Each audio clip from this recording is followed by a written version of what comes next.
Now back to Western Australia, where Ticky Fullerton is on assignment. And Ticky, those of us watching last night saw your struggles with $5 cups of coffee. What have you been drinking today? Well, the same thing, but I can tell you it's made a very big hole in my travel allowance. Well, on a more serious note, though, Sir Richard Branson is in Perth as Virgin Australia cements its already close ties with regional carrier Sky West. What's happened there today? Well, of course, they took over Sky West. They've rebranded it as the Virgin Australia Regional Airline, taking competition to the western side. You mentioned at the top of the programme a fall in share price over 5 years. Well, Andrew, I can tell you, like all these airline stocks, it depends when you buy in. Virgin Australia has made an awful lot of money for Sir Richard Branson, and that's why I think he feels that John Borghetti is one of his top chiefs. I spoke to them both on the airstrip after the announcements. Sir Richard Branson, John Borghetti, welcome to the programme. Thank you. Sir Richard, last time you were here, I think you were launching the new Virgin Australia livery back then, and with a full frontal attack on the high-end market. Now you're here with a controlling stake in Tiger and a new regional look. It's quite a different animal. John and the team have been working very hard since I was last here, and I'm absolutely delighted what they've achieved. I mean, to compete with Qantas, we always aim to have a more level playing field. So were you actually thinking about it 2 years ago, that it would change this fast? John and the team definitely were, and we were very supportive of what they were planning to do. It was by no means guaranteed that they'd pull it off, but it's fantastic they have managed to pull it off, and I think now that the playing field is much more level than it was when we started, many years ago, competing with Qantas with one or two planes. Now, Sir Richard, I have to ask you, how much money have you made out of Virgin Australia? Because it's got to be north of $600 million, hasn't it? Well, I always used to say that the best way of becoming a millionaire was to start off as a billionaire and go into the airline business. I like to think, actually, that our investments in airlines have proved that old saying wrong. Because you started off with what, an investment of what, 30 million down here? $10 million. 10 million. No, I mean we have done well by enabling the Australian public to do well by bringing real competition to Australia, and it is very rare for people to make money out of the airline business, and we're. So am I right with my numbers about? I'm not sure exactly what the figures are, but we've made a good return. But I think even more importantly, I think the Australian public have benefited from Virgin coming in and competing with Qantas and keeping them honest. John, this announcement today, you're obviously going to now attack the fly-in, fly-out market. How much ground do you expect to make there, and how quickly are we going to see something on your bottom line? Well, I think it's more than just the fly-in, fly-out market. It's regional Australia in general. And, to be fair, we have been attacking it, but we've had very limited resources in terms of aircraft and capability, whilst we were focusing on doing other great things in the business. And but now we have got a terrific operation based here in WA that gives us that scale and that capability to ramp up much faster. So I've got great expectations for it. So Richard said today, John, that some routes won't make money, and you accept that. Now, is that because this is about being able to offer Australians a full-service alternative to the opposition, or is this about the very important issue of feeder supply, passenger supply? Well, I'm not sure that there's an airline anywhere in the world, and maybe there is that I don't know about, where every single route it flies makes money. Generally speaking, airlines operate a network, and you need the network in order to prosper as an airline. So you'll always have some routes that aren't, making money, whilst others, but you require them in order to provide a customer proposition. And I don't think we're any different. I think the big issue, though, is for us, is that there are so many routes within regional Australia that are basically crying out for lower fares and more competition. And to date, with our limited amount of turboprop aircraft, it's been difficult to satisfy that opportunity. Now that opportunity is much more achievable. You talked today about the rebranded Sky West pulling your intra-Western Australian market share up from 15 to 25. Are you going to be talking about national market shares yet and engaging in this line in the sand that Qantas have drawn of 65%? Ticky, I think I've said it before in your program, we don't talk market share. I just think that fundamentally, yes, but I also believe fundamentally that market share is a consequence of the strategy, should never be the strategy. And I think if your strategy is correct and you penetrate the right markets, you provide a good product, good service, then market share will be a default, and it will be what it will be. Anecdotally, John, you talked about a softening in the last few weeks across industry. What sort of impact is that likely to have for airlines? Oh, look, I think, talking to CEOs from other businesses, not airlines, but in general, I'm getting the sense that a lot of them are feeling the same softening that we're starting to see as well. I don't think it's a long-term issue. I think it's a short-term issue. There's obviously a lot of uncertainty out there in the economy and in the market, so I don't think there's any doubt that it's been softening a little. If you want to swap the British economy for the Australian company, we'll swap. Thanks, No, but I just think, Australia has done remarkably well through one of the worst recessions ever in the world, and from overseas looking at Australia, we look with envy, I think, at how well Australia's done. Not everybody in Australia, but generally speaking, it's done well. Now, Sir Richard, other big news was, of course, your partial sell down of your stake in Virgin Australia to Singapore. How much notice did you give John Borghetti?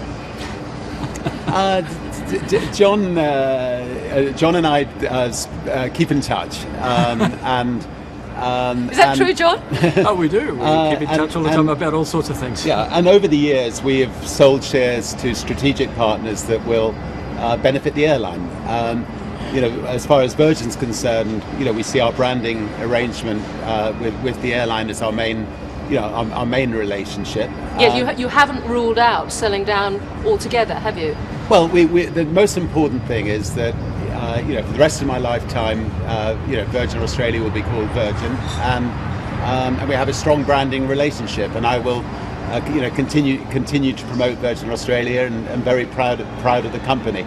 As far as our shareholding is concerned, we'll use our shareholding to bring in strategic partners that can help the airline, and I think we've got some fantastic partners now. Well, exactly. But John, Singapore Airline, Air New Zealand, Etihad, and Sir Richard. I mean, there's a lot of room for elephant bumping there. It's no secret that Etihad were pretty unimpressed by the latest move. How are you going to keep all your shareholders happy? Well, I don't know about that unimpressed comment, but what I do know about is the fact that we're fortunate enough to have alliances with 4 of the best airlines in the world, in their region certainly, 3 of which have invested in us. Now, I'm not sure that there's another airline in the world that's had significant investment by 3 competing airlines, if you will, into one operation. But these are very serious businesses, and they're very serious people, and they are very pragmatic people, and they understand that the welfare of Virgin Australia is good for everybody. So I think it's a question of just working with all the alliances as we do. And there is speculation, of course, as to whether there might be further moves on the register. And I suppose one of the most interesting is because there's not much board seat representation by these chaps at the moment, is if 2 of them got together, say a Singapore and an Air New Zealand. Now that might change the dynamic of the strategy behind Virgin Australia. Well, I mean, I can conjure up all sorts of Machiavellian stories, but the truth is that we are where we are.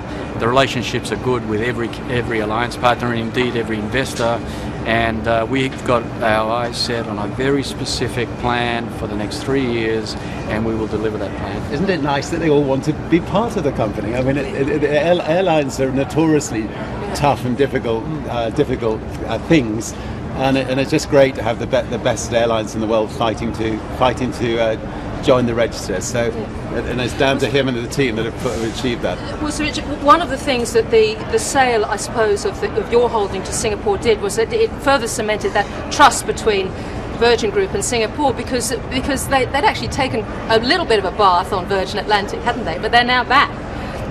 Yes, I mean, I think Singapore have concentrating more in this region than in Europe, and you could argue that reflects the strength of this region over Europe. So it's great to be working once again with Singapore Airlines. You've now got, Sir Richard, the big brother, I think as you call it, Delta as a shareholder, and that gives you now about 25% of that very lucrative London, New York market. Now, Willie Walsh at BA American Airlines with 60% reckons he can well see you off.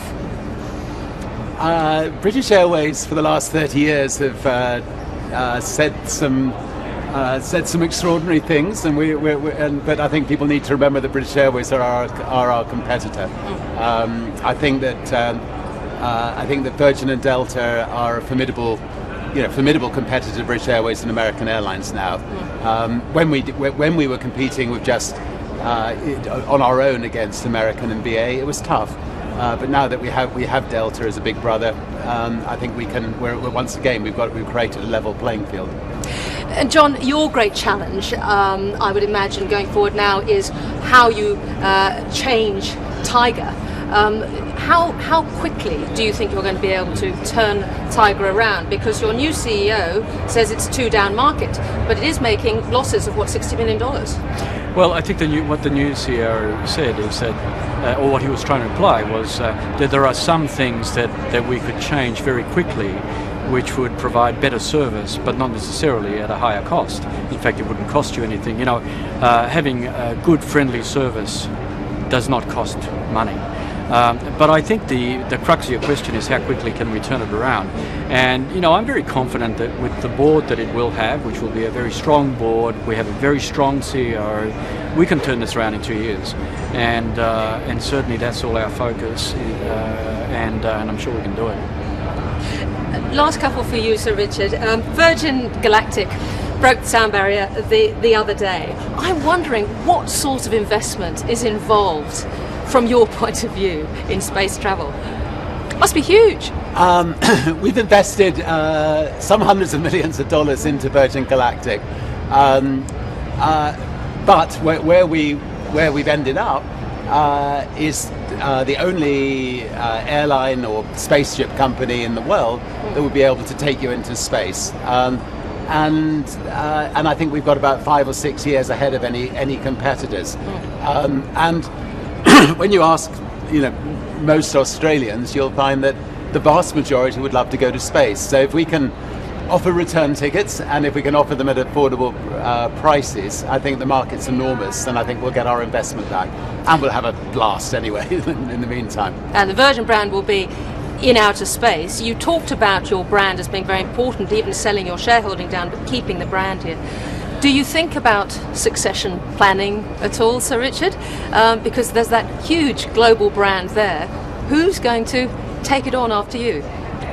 Well, we've come up with a Virgin Life pill, which we haven't launched on the market yet, but it means that that people will be able to live forever. I've obviously started taking that pill, so succession planning isn't something which we have to worry about. No, I've got a great team of people working at Virgin. Is the family interested?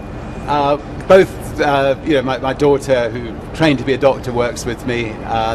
My son's very capable as well, but we've also just got a fantastic team all over the world running the company. And I think, the Virgin brand is not reliant on Richard Branson anymore. I mean, it stands on its own 2 feet. It's got John Borghetti's around the world running various companies. I wish they were all like John Borghetti, but anyway, running various Virgin companies.